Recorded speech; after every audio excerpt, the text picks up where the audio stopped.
Om Shanti family, welcome back to new Avyakt Murli. आज की अव्यक्त मुरली है 26 मई 1969, 26 मई 1969 की अव्यक्त मुरली। अव्यक्त मुरली की हेडलाइन है संपूर्ण स्नेह की परख। संपूर्ण स्नेह की परख। तो बाबा ने कहा, सभी किस स्थिति में बैठे हो, लगन में बैठे या मगन अवस्था में? किस अवस्था में हो? ज़्यादा समय लगन लगाने में जाता है या मगन रूप में? बाबा ने कहा, अपनी चेकिंग तो करते होंगे। अच्छा, सभी की यही इच्छा है कि हमारे पेपर की रिजल्ट का मालूम पड़े। विशेष सभी के दिलों में यही संकल्प चलता रहता है। तो आज रिजल्ट भी सुना देते हैं।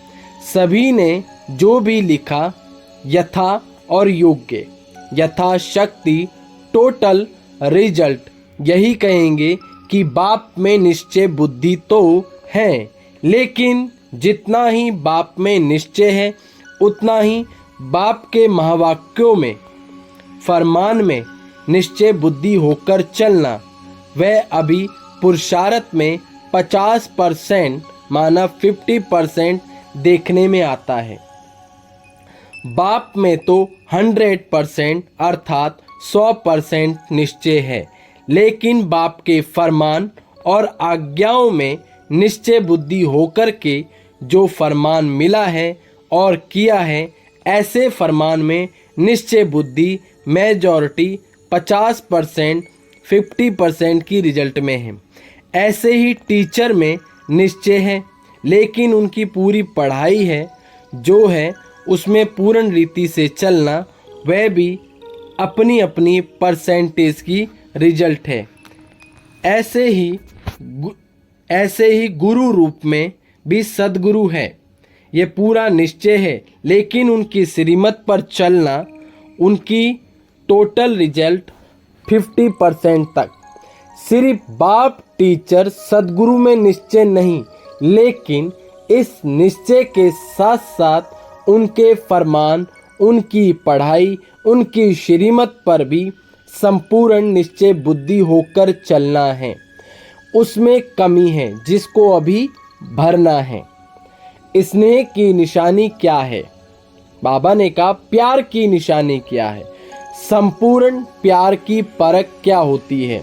उनका मुख्य लक्ष्य क्या होता है? आप सभी ने जो सुनाया वह तो है ही, लेकिन फिर भी स्पष्ट करने के लिए, जिसके साथ प्यार होता है उसकी सूरत में उसी प्यार की सूरत देखने में आती है, उसके नैनों से वही नूर देखने में आता है, उसके मुख से भी स्नेह के बोल निकलते हैं, उसकी हर चलन से स्नेह का चित्र देखने में आएगा, उसके नैनों में वही देखने में आएगा, उसमें वही स्नेह समाया हुआ होगा। ऐसी अवस्था होनी है। सभी बच्चों और बाप के संस्कारों में बहुत फर्क है। जब समान हो जाएंगे तो आपके संस्कार देखने में नहीं आएंगे, वही देखने में आएंगे। एक एक में बाप को देखेंगे। आप सभी द्वारा बाप का साक्षात्कार होगा, लेकिन अभी वह कमी है। अपने से पूछना है, ऐसे स्नेही बने हैं? स्नेह लगाना भी सहज है, स्नेह स्वरूप बनना है, ये फाइनल स्टेज। तो पेपर की रिजल्ट सुनाई। एक तो यह कमी, दूसरी बात जो सभी ने लिखा है उसमें सहन शक्ति की वो रिजल्ट वह बहुत है, कम है। जो सभी ने लिखा है उसमें सहन शक्ति की जो रिजल्ट है वह बहुत कम है। जितनी सहन शक्ति होगी उतनी सर्विस में सफलता होगी। कितनी सुंदर और गहरी पॉइंट बाबा ने बताई। जितनी सहन शक्ति होगी उतनी सर्विस में सफलता होगी। संगठन में रहने के लिए भी सहन शक्ति चाहिए।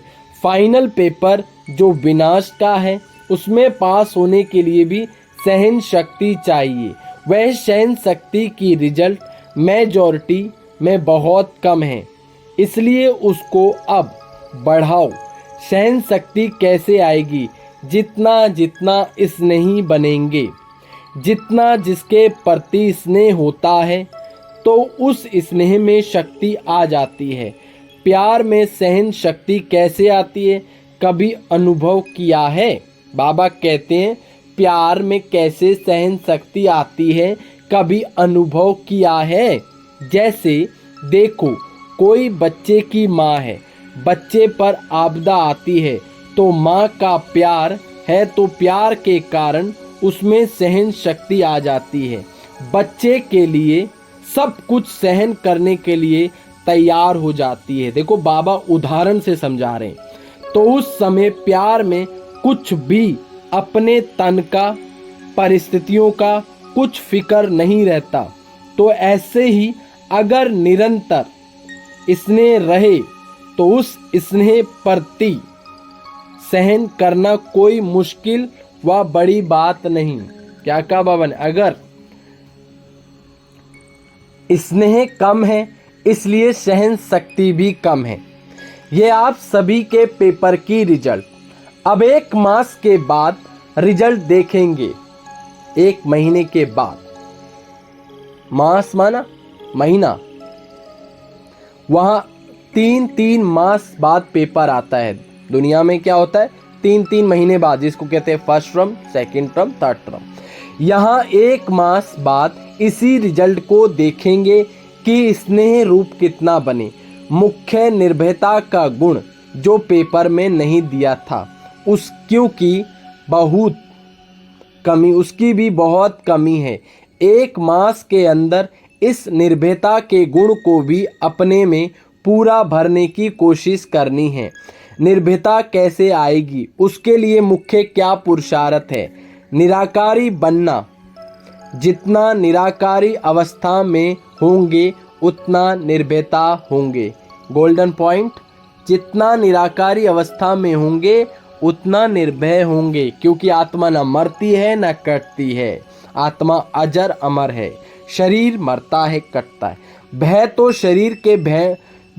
शरीर के भान में आने से होता है। ये 1 मास का चार्ट पहले बता देते हैं। कुमारियों का ट्रेनिंग क्लास पूरा होगा तो वह भी पूछेंगे कि सहन शक्ति, निर्भय की शक्ति, निश्चय की परख जो बताई वह कहाँ तक है। इन तीनों बातों का पेपर लेंगे।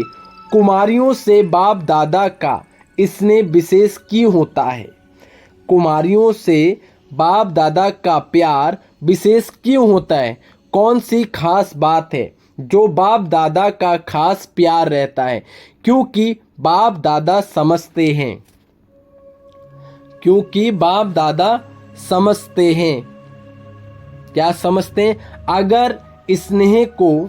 अगर इन्हों को ईश्वरीय स्नेह नहीं मिलेगा तो और ही किसी के स्नेह में लटक जाएंगी।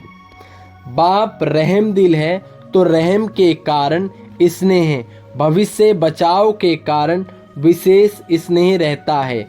अब देखेंगे बाप दादा के स्नेह का बचाव क्या देती हैं। अपने को बचाना है, ये बाप दादा के स्नेह का रिस्पॉन्ड।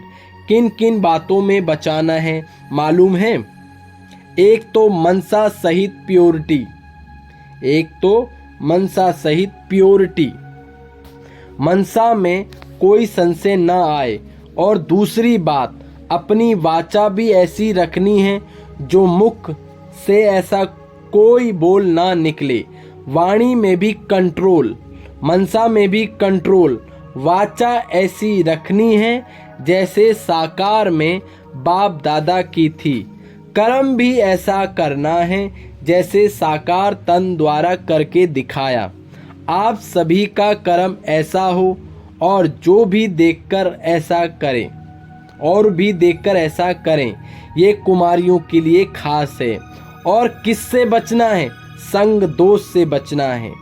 एक और विशेष बात, वह बहुत, बाबा ने कहा वह बहुत रूप से, आत्मा के रूप से, शरीर के रूप से आप सभी को बहकाने वाले बहुत रूप बाबा ने कहा अब बहुत रूप से, आत्मा के रूप से, शरीर के रूप से आप सभी को बहकाने वाले बहुत रूप सामने आएंगे, लेकिन उसमें बहकना नहीं। बहुत परीक्षाएं आएंगी लेकिन कुछ नहीं है। परीक्षाओं में पास कौन हो सकता है? जिसको परख पूरी होगी। परखने की शक्ति जितनी होगी उतना ही परीक्षाओं में पास होंगे। परखने की शक्ति कम रखते हो तो परख नहीं सकते हो। ये किस प्रकार का विघ्न है? माया किस रूप में आ रही है और क्यों मेरे सामने ये विघ्न आया? इससे रिजल्ट क्या है? ये परख कम होने के कारण परीक्षाओं में फेल हो जाते हैं। परख अच्छी होगी तो वह पास हो सकते हैं। अच्छा, हम रूहानी बच्चों की, रूहानी माता पिता, प्यारे मीठे बाप दादा को याद, प्यार और नमस्ते बाबा, नमस्ते नमस्ते। सदा रहो हंसते, बन जाओ फरिश्ते, चलो परम धाम के रास्ते। मेरा बाबा, प्यारा बाबा, मीठा बाबा, शुक्रिया बाबा। बाबा ने कहा कमजोरी के संकल्प ही संशय का रूप हैं, इसलिए कमजोर संकल्प समाप्त करो। बाबा ने कहा कमजोरी के संकल्प ही संशय का रूप है, इसलिए कमजोर संकल्पों को समाप्त करो। इसका स्वामान है मैं आत्मा मास्टर सर्वशक्तिमान हूँ। Okay family, thank you for watching. आप इस चैनल को सब्सक्राइब करें, लाइक करें, कमेंट करें और सभी ब्राह्मण आत्माओं के साथ इसे शेयर करें। वह सबके साथ शेयर करें जिससे बाबा की मुरली सुनने का सुनहरा अवसर सबको प्राप्त हो। बाकी आप इस वीडियो को बहुत से बहुत ज़्यादा प्यार दें, आनंद दें। बाबा साथ है, रास्ते साफ हैं। Come soon go soon. Thank you for watching.